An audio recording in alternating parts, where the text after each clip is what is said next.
안녕하세요. LA의 비트쇼입니다. 지난 영상에서 제가 생초보반에서 나눴던 포트폴리오 재구성에 대해서 말씀을 드렸습니다. 그런데 오해를 하고 계시는 분들이 많아서 추가 설명이 필요할 것 같은데요.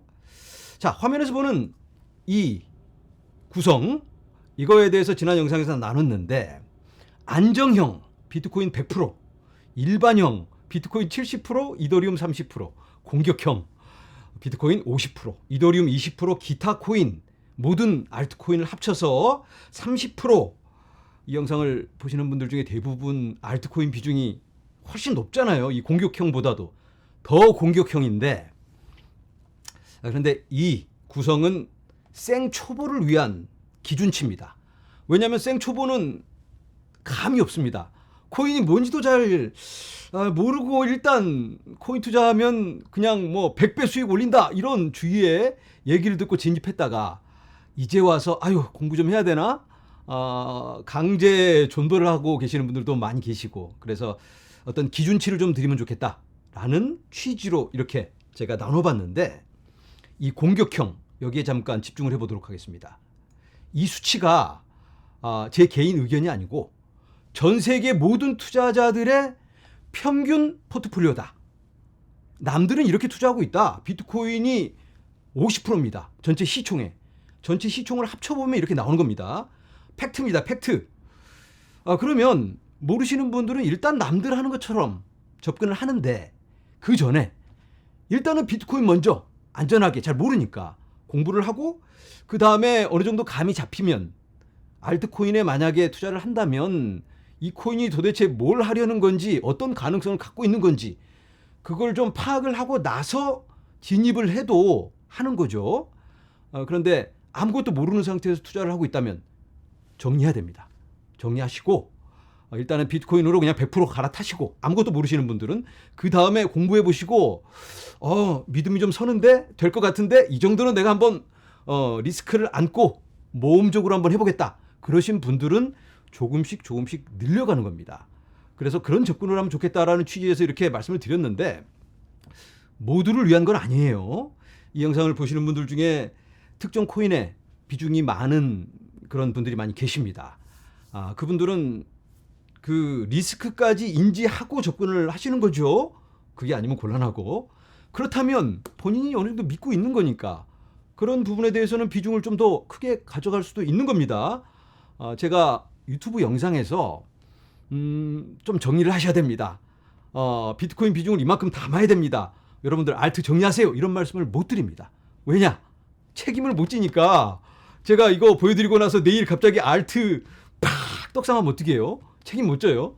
그런데 이 비중, 이건 지금 현재 상황을 고려한 게 아니고 언제나 그렇습니다. 언제나 1년 전, 2년 전, 5년 전에도 대략 비슷해요. 앞으로 2년, 3년, 4년, 5년 후에도 아마 비슷하거나 약간의 변화가 있을 수 있습니다.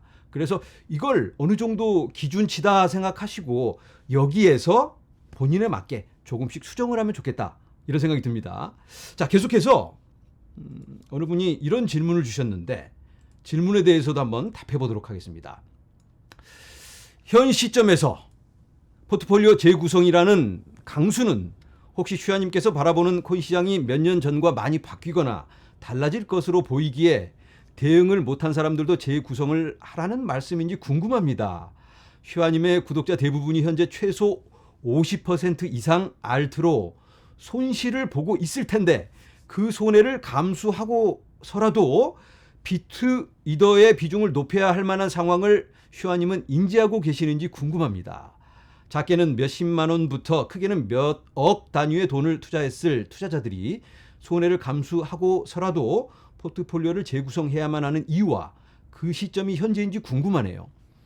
아까도 잠깐 말씀드렸지만 현재 그럴 만한 상황이기 때문에 여러분들 아무래도 상황이 위험하니까 비트로 좀 전환을 해야 될 것 같습니다. 이게 아니에요. 아까 그 구성은 언제나 그렇다. 제 영상을 시작할 때, 제 유튜브를 처음 시작했을 때 주제가 비트코인 2005년에 구글이다, 이러한 주제로 시작을 했습니다. 그래서 비트코인 중심으로 일단은 포트폴리오를 짜가면서 접근을 해야 되겠다. 비트코인의 움직임을 보면 알트의 움직임도 어느 정도는 예측 가능합니다. 그래서 그런 것들을 참고하면서 우리가 접근하자, 이러한 방향으로 계속 제가 이끌어 왔는데, 그래도 제 영상을 보시는 분들이 알트 비중이 높다 보니까 알트 관련 소식이라든지 특정 알트에 대해서 제가 소개하기도 했죠. 그런데 알트에 투자를 하더라도 아까 이 기준치를 너무 벗어나면 안 되겠다, 이런 말씀을 드립니다. 중고수라고 해도 잠깐 상황에 따라서 이게 바뀔 수는 있겠지만 대략 이 정도 포트폴리오에 맞춰서 조금씩 변화를 주면 어떨까라는 생각을 가져봅니다. 예를 들어서 상승장이다, 이러면 알트 비중을 좀 더 크게 갖는 게 좋다고 개인적으로 생각합니다. 알트 비중을 크게 갖는다는 건 이 기준에서 일반적으로 비트 이더만 하시는 분들은 알트를 살짝 담아볼 수도 있는 거고, 평균적으로 여기 공격형에 해당하시는 분들은 여기서 조금 더 알트를 늘려도 괜찮겠다. 하지만 하락장이다, 그러면 비트를 늘려야 됩니다. 이런 식으로 조금은 전략적으로 상황에 따라서 접근할 수는 있습니다. 그렇지만 어느 정도 우리가 기준이 있어야 되니까. 그리고 프로젝트마다 다르겠죠. 예를 들어서 제가 자주 언급하고 있는 에이다, 그러면 어느 분이 또 이런 질문을 주셨는데, 비트 이더만 추천하시는 이유는 그만큼 다음 불장에 2021년처럼 알트 불장이 크게 오지 않을 것이라고 예측하시는 건가요? 절대 아닙니다. 다음 불장에 2024년에서 2025년 불장 우리가 기다리고 있습니다. 그리로 진입하고 있습니다. 지금 너무나 가슴 설레는 순간이 될 수도 있어요. 그런데 아까 말씀드린 에이다를 예를 들자면 에이다 비중 저는 똑같이 가져가고 있습니다. 다만 지난 하락장을 통해서 비트 비중을 그냥 늘려왔습니다. 에이다나 다른 알트코인들을 막 매도를 한 건 아니고 다른 알트는 조금 정리를 하긴 했지만 이런 알트는 그래도 이 정도까지 보면 충분히 성장 가능성이 있겠다, 더 크겠다라는 기대를 갖고 있습니다. 많은 알트가 다음 불장에서 비트코인보다 훨씬 더 좋은 수익률을 보여줄 겁니다. 그런데 문제는 뭐냐면, 만약에 내가 10개의 알트를 가지고 있다면 10개 모두 비트코인보다 나을 건가? 그건 미지수죠. 한 예로 2017년에 큰 불장이 있었죠. 정확히는 2018년 초입니다. 그때 알트가 가장 많이 올랐을 때인데, 그때 상위 20위 코인을 지금 돌아보면 2021년 불장에서 전고를 뚫지 못한 코인이 더 많습니다. 충격이죠. 같은 논리로 보자면 어쩌면 우리가 꼭 쥐고 있는 코인이 다음 불장에 2024년에서 2025년 그 불장에 전고를 뚫지 못할 확률도 있다, 이렇게 생각할 수도 있겠습니다. 물론 우리가 좋은 코인에 투자를 하니까 당연히 전고 뚫고 더 높은 곳에 가 있을 거라고 기대는 하지만 그렇게 안 될 확률도 있기 때문에 여러 가능성을 열어두고 접근을 해야 하지 않을까.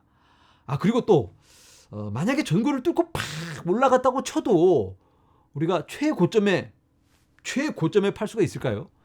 그것도 매우 어렵겠죠. 더 올라갈까 봐 기다리다가 결국은 기회를 놓쳐버릴 수도 있는 겁니다. 그래서 그런 것까지 감안한다면 어쩌면 비트 이더가 더 오를 수도 있겠지만 더 안정적인 선택일 수도 있겠다, 이런 말씀을 드려봅니다. 그리고 또 여러분들이 확신을 갖고 계시는 코인들이 있죠. 그리고 당장 어떤 변수가 있을 만한 그런 코인들도 있습니다. 예를 들어서 리플 소송 어떻게 될지 우리가 모르죠. 리플 소송 결과에 따라서 소송 관련 코인들이 어마어마한 변동이 있을 수 있습니다. 그런 것들은 한번 노려볼 수도 있습니다.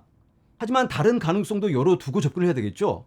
어떻게 될지 정확히 100% 개런티가 안 되는데 여기다 몰빵하면 안 되겠잖아요. 그래서 이 모든 여러 변수까지 다 감안해서 아까 이 포트폴리오가 어느 정도는 안정적인 선택이 아닐까, 이런 말씀을 드리는 겁니다. 그리고 투자 비중에 대해서도 수업 시간에 나눴는데요. 일반적으로 헤지펀드 매니저, 부자들 돈 관리해 주시는 분들, 이런 분들이 고객들에게 비트코인 2%를 추천합니다. 코인이 사기라고 생각하는 사람들도 혹시 모르니까 보험으로 사놓는 겁니다. 예를 들어서 안전하게 채권 40%, 국채, 그리고 대형 주식 40%, 공격청 주식 10% 이런 식으로 적당히 분배를 해서 투자를 하게 되는데 비트코인도 혹시 모르니까 사보는 겁니다. 이런 식으로 접근을 많이 합니다. 그런데 비트코인에 대해서 어느 정도 인지를 하고 투자를 하고 싶다 이런 분들은 5%까지도 비중을 늘립니다. 이렇게 제 영상을 보시면서 공부하시는 분들은 본인의 확신에 따라서 좀 더 비중을 크게 잡아갈 수 있겠습니다. 이런 부분 참고하시고 제가 오늘 나눠드린 이런 내용들 이런 것들은 사실 생초보반 내용이었습니다. 아무래도 생초보반을 수강하시는 분들은 본인은 생초보다 이걸 인정하고 들어오신 분들이기 때문에 제가 좀 세게 얘기를 했습니다.